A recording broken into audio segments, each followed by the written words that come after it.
This is CliffCentral.com.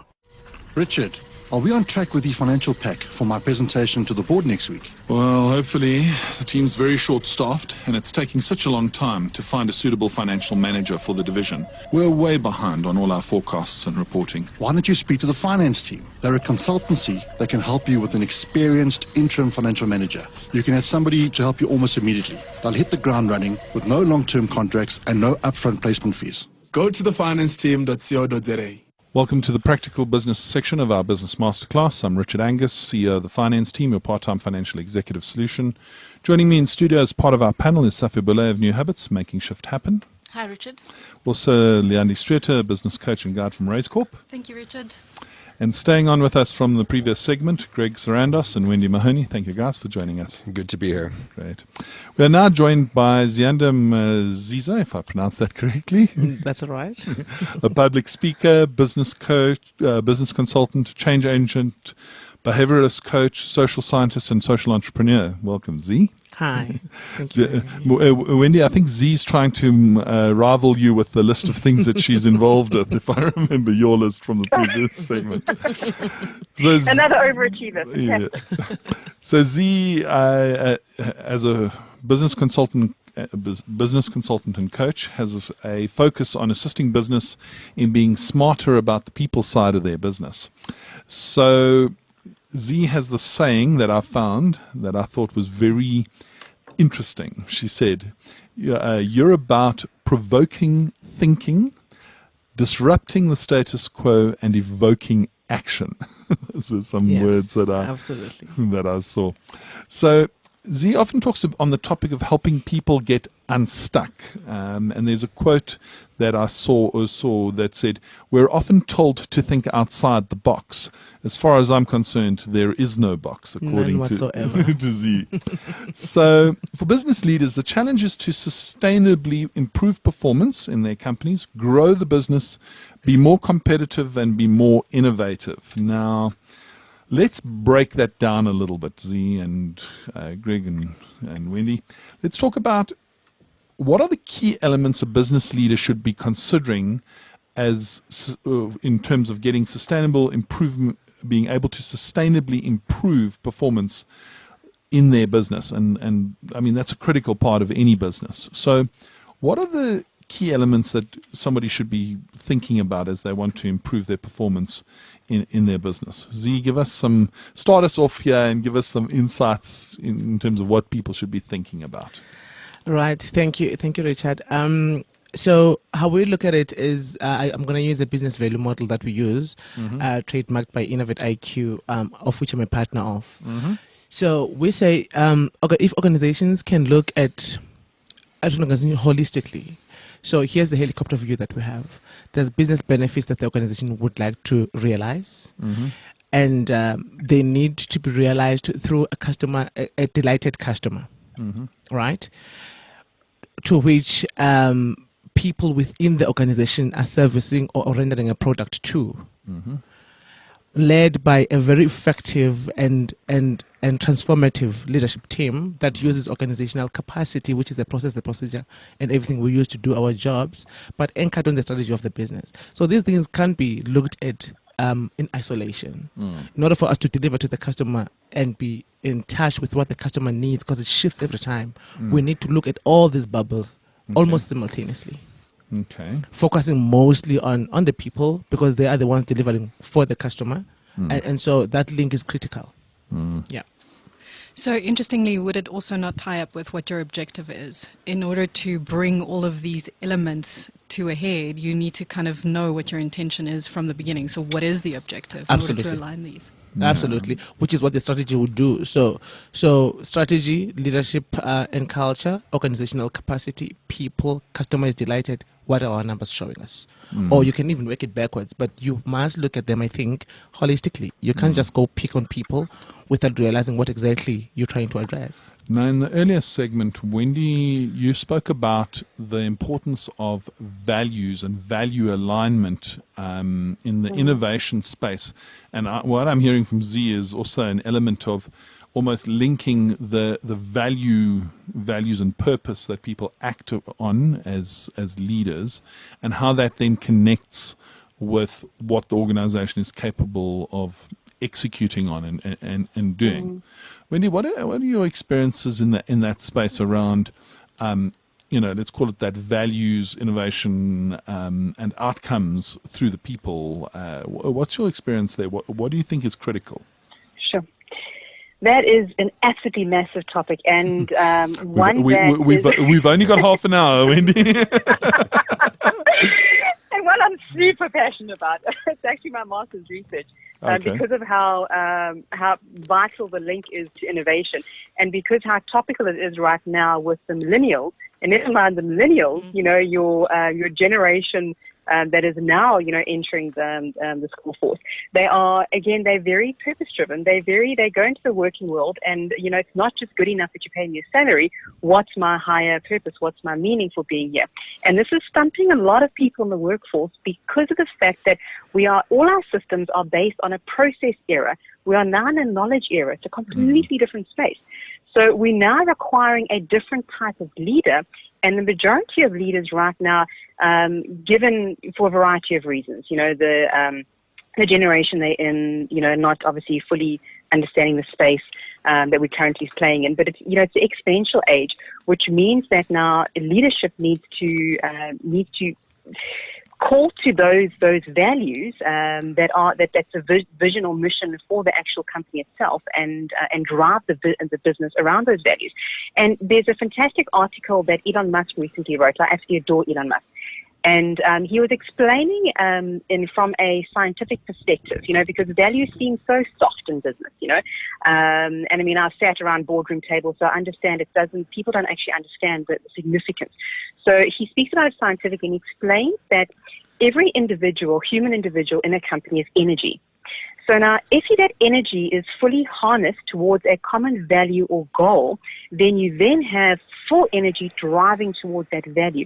If you have, say, half of those individuals that are moving away from that value or moving in different directions, you're not fully harnessing the energy, and therefore you're not fully capitalizing on innovations. You're actually harming the bottom line of the entity. You're not actually able to get enhanced, innovation.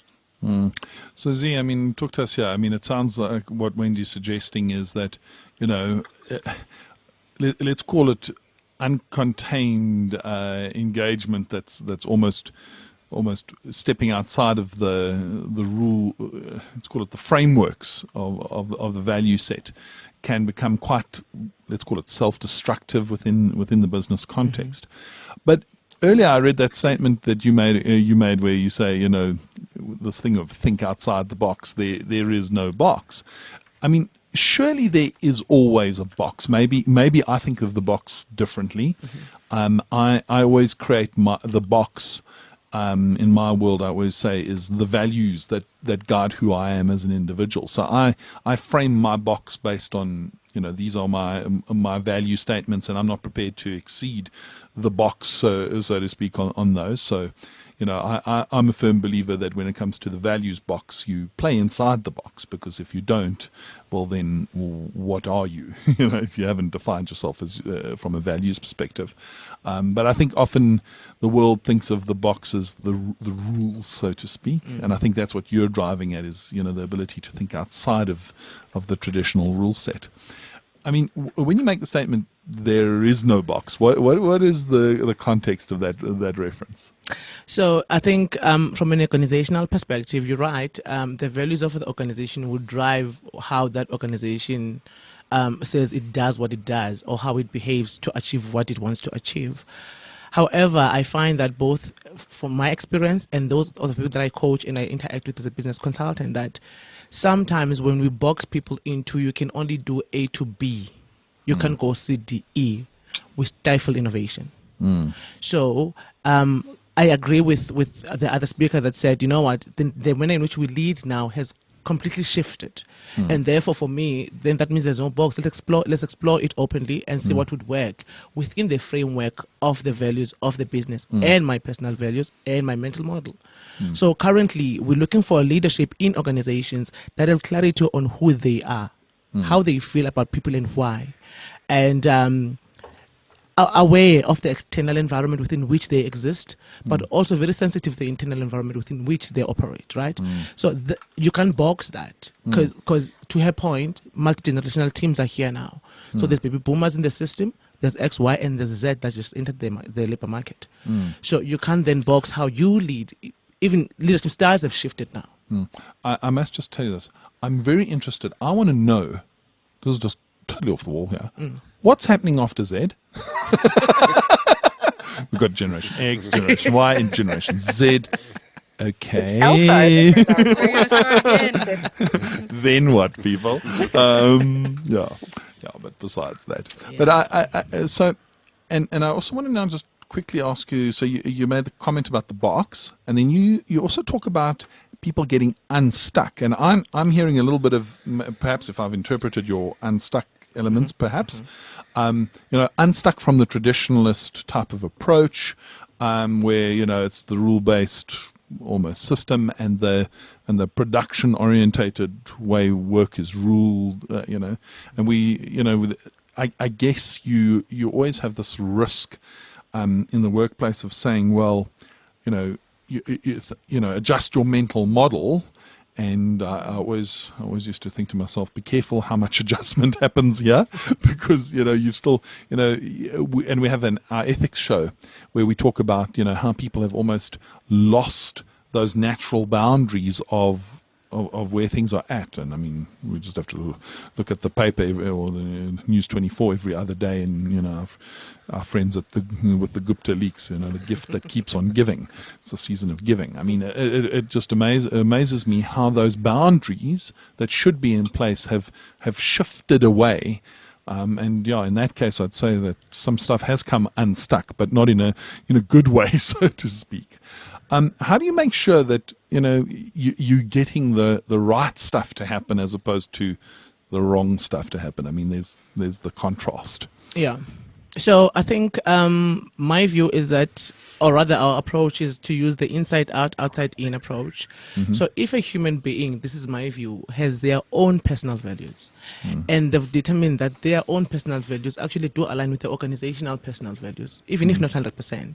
But there's a foundation from which they stand, and there's a leader who's cognizant of who they are and how they want to lead and what they don't like about other people. Then that allows for an environment that is open to being differed with. So, for example, practically I meet leaders that are saying, I don't like the word no. I don't like people saying no to me. However, they want to be innovative. If you want to disrupt and be innovative, understand that others are going to say no to you. So therefore, as a leader, you got to be comfortable to work on yourself and understand what is making me not like the word no. And that has to do with you and less about the people around you. And you would process that so you can be an effective leader. So, Greg, you've got international experience here. Do they say no in Silicon Valley? Yes. CEOs spend about 50% of their time trying to raise money or communicating or working with their investors and trying to convince them that they deserve the next round of funding. And they get a lot of no's. In fact, I think they get a lot of 50 no's before they get a yes. Okay.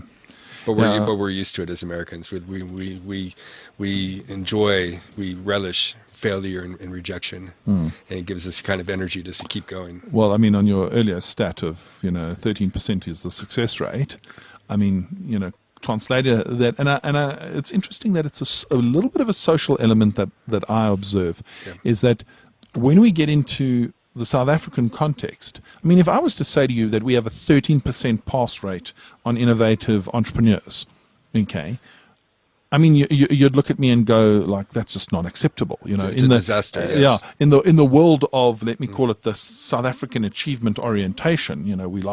We only like rugby teams that win. We only like cricket teams that win. We only like, we're not interested. We want to host, the next World Cup. We're not interested in it going somewhere else. We like to win. South Africans like to win. A 13% success rate for me, if I was looking at that as a South African, my instant reaction is, why is it so low?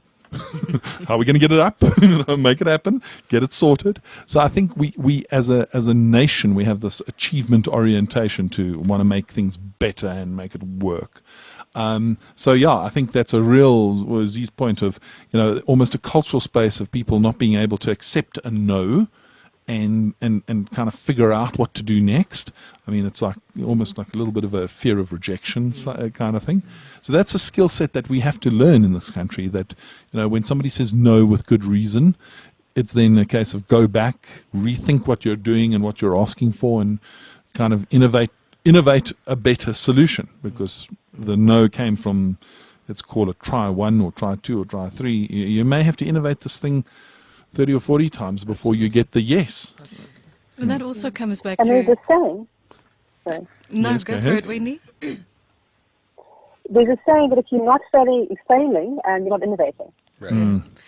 So that comes back to one of the things that I've had the privilege of seeing working with small business is the guys that are very clear, Z, to your point as well, and to your no point, Greg, is the moment the leadership is very clear about purpose, the moment they're very clear about their identity, and the moment they live that purpose throughout the organization and the company, driven by values, the result is resilience, and that enables them to handle the no's a hell of a lot better, and that generates that energy of we're going to keep pushing, we're going to make it happen. And I've seen that in an entrepreneur, in particular, a few of them. One in particular, a woman that has, she's very, very clear about what her company is about. It's not a unique idea, it's not disruptive, but the way that she does business, because of her purpose and her values, enables them to achieve a hell of a lot more. And everybody that works with her, so you guys also mentioned the fact, partnering with the right people. Everybody's very clear on what this company is about, its purpose and its values, and by virtue of that, people want to align and see success, and the tensions of the no's is better handled. It's like it's this combustion that happens and propels this thing forward. It's absolutely amazing, and she's very passionate about it. So, Z, you coach people in the business space a lot. It sounds to me like people have to be quite robust if they, so if we say, let's innovate, let's change, let's do this, you can't kind of put it out there as the leader and then kind of go, but these are the ground rules that you're going to engage with me on, and this is how I want it to happen, and it must all be in my safe space and comfort zone. By the way, when did this safe space thing ever arise? Somebody the other day said to me, "Oh, we've got to have." You're telling me it's in the box? Yeah, go ahead, keep it in the box. I'm like, since when did a safe space exist? It's never been a safe space. So, yeah, I think there's a lot of almost expectations created of, if I'm a leader, my space is mine and it is my space, and if you want to come in, and when it comes to an innovative environment and an innovative culture and a value set, there's no respect for that little box of your space, because by very nature, the disruptive thinking of an innovation person and an innovative culture is one of you question any and everything, trying to look for an opportunity. And it's not, I often say to people, when innovation happens, don't take it personally because somebody else thought of something better than you've got it. I mean, I love the story of 3M and the Post-it note. The glue on the back of the Post-it note came from somebody who developed some glue that just wouldn't stick. That guy must have felt like a real unhappy person until somebody else came along and said, well, I found a use for the glue that doesn't stick. Okay, the most marketed product in the world now. I mean, who can survive without a stick-it note? I mean, so, I think you often, you've got to be able to let those little boundaries on leadership kind of move. But is that easy for people to do, see? They're finding it very difficult, especially in the South African market, because also culturally, we're not so used to doing certain things. So I also deal with specifically black women in leadership roles that are saying it's not allowed for me to look any person of authority in the eye. And of course, in the boardroom, us debating stuff and you looking sideways, we're thinking, what's happening with you? Are you not confident about what you're talking about? So they also bring in the traditional aspect to the boardroom, which doesn't work always. Also, there's a sense, also when I say unstuck, there's a lot of people, or rather, organizations are saying, just bring your head and your hands into the organization. But then the heart is in the body. So the head, the hands, and the heart are with you in the organization. So therefore, we have to pay attention to the heart. Because until the heart aligns with the hands and the head, something just falls apart. Yeah. So all of these things are equally important. And Greg, Wendy, help me on this one. But I'd hazard a guess that if you're trying to run an innovative space, but your heart, head, and body aren't aligned, this is going to be the recipe for your 87%ers, because they're trying to do stuff, but they don't have the, let me call it, the core resourcing to get it right. Right, and the psychology behind passion is that passion enables you to endure more pain than the people you're competing against, even if it's yourself. So you can do the long hours, and you can get up the next morning after 4 hours sleep, and you can just carry on working at it, and it really takes that effort and that perseverance to win. Yeah, so I was going to say, there's that old saying that said, winning isn't easy, but who said it would be? Right.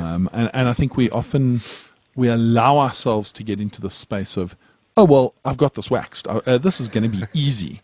Yeah. Wendy? The easy aspect, sorry, Richard, you mentioned earlier that you know exactly what your values are, you know what your box is, which is key. That's the first point of thinking outside the box, is to know what the limitations of the box are. And, it goes on to, the current workforce as far as, collaborative space and being inclusive. Because once you're aware that there's no such thing as reality, because reality is all our perception, they say that there's 11 million bits of information at any point in time. We can only actually absorb 126. And all of us are different. We all have different meta programs and values and everything, which means that together we are actually better, and we can actually get more value together. That's how that synergy in a business space, whether you are working with internal staff or whether you're working with your team or collaborating or, outsourcing, etc. It's very important to understand how you see the world, and understand that is not the only way to see the world, and understand somebody else sees the world differently. And there's value, obviously, in that, because innovation is ideas. And the richer the ideas depends on how diverse, the workforce is, which is why truly innovative companies are very open source, open code. They into, collaborative business models because they see value. And I mean, I speak a lot on, the lady mentioned gender. I speak a lot on gender diversity. And we say I represent the 30% Club, which is a global gender mainstreaming organization. And we focus on the aspect of have, diversity, especially at board level, not because, there's only 3 to 5% of women at board level, but because it's good for business. Because men have certain skills because they see the world a certain way. They're good at your operations, your strategy. Women have certain skills. We're really good at collaboration, at leadership, and therefore the value of both together, you get obviously a lot more return, and it proves that you get more profit. And it starts now is developing those skills within children who are entering, children or young adults, I'd rather say, young adults who are entering the workforce. They need those skills because we don't know the world they're going to be operating in. 70, 80% of the jobs that are currently in existence are not going to exist in a couple of years' time. Lawyers are already battling to get jobs in the US because of IBM Watson. Doctors are battling to get jobs. So the best skill we can give our children now is see the world differently and embrace failure. Failure is fantastic. It's a great thing. It means you're innovating. You can mitigate it. You can reduce it down, because they need to have entrepreneurial skills because we don't know what jobs they're going to have, in the future. Well, I mean, I always think of that statement in terms of, let's call it the workplace, that we're educating or trying to educate children for jobs that don't even exist yet. Absolutely. And then I'm also reminded, I mean, Wendy, to your point about the gender elements and bias, I was, and I can't remember the exact stat, and I'm looking at one of my co-hosts if she can remember the stat of the buying decisions made by women versus men. 64% of buying decisions are made by women. Okay, yet if you look at women in the workplace in terms of representation and leadership, etc., the percentage is significantly lower than that. So why is it that all the leadership is made by people who are non-decision maker or non-customers, non-buyers? So, all the men out there, sorry to say it, but you're not the target audience. Okay, it's the women who are buying the majority of the products that our organizations produce. So when you're thinking and engaging and saying, I want to have the perspective of my customer base, I want to think about how my customer, or look at my customer base from an innovative perspective, sorry to say it, gents, but you should be asking the ladies in the room. And if you don't have any ladies in the room, well, then you've got a problem. Yeah. Okay. And if you've only got a few ladies in the room, you need to get some more ladies in the room, because the reality is they are probably going to be closer to your target market and understand your target market better than you would. So yeah, it's something that's always been a little bit of a bone of contention with me, is how we have the very traditionalist approaches, and the entrepreneurs out there that are successful will know and understand how diversity, not only male, female, but across racial lines, etc., really helps you engage and understand your customer base, cultural issues, etc.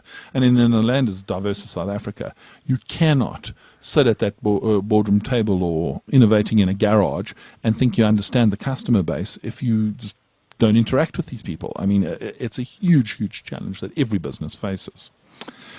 As we close out, Z, I mean, You've been very clear here as to how people need to unstick themselves or become unstuck and just challenge those traditional, let's call them the boxes that we have. How do you make sure that you're always remaining competitive and at the edge in terms of things like innovation and leadership within a business? What are your thoughts? So I'd go back to the approach that we use. Remember I said the outside in, inside out approach. The outside in means you must have an understanding of the environment external of the organization, politically, economically, socially, culturally, all those things. And your competitive landscape, what is it showing you? Over and above that, from a customer delight perspective, you gotta understand whether or not the customer requirements are shifting and to which direction they are, so that you can deliver exactly what the customer needs. So I always say to people, embedded in a complaint is an opportunity to innovate. So there's a solution in a complaint, but we are so uncomfortable with complaints that we don't see the solution that the customer is giving us for free in its complaint. So there's also another way to innovate, but it depends on how we look at the world. So if we're boxed thinking, then you're not going to look at it that way. You got to see a complaint as a gift. And I tell you, I know a number of CEOs and business leaders who run for cover.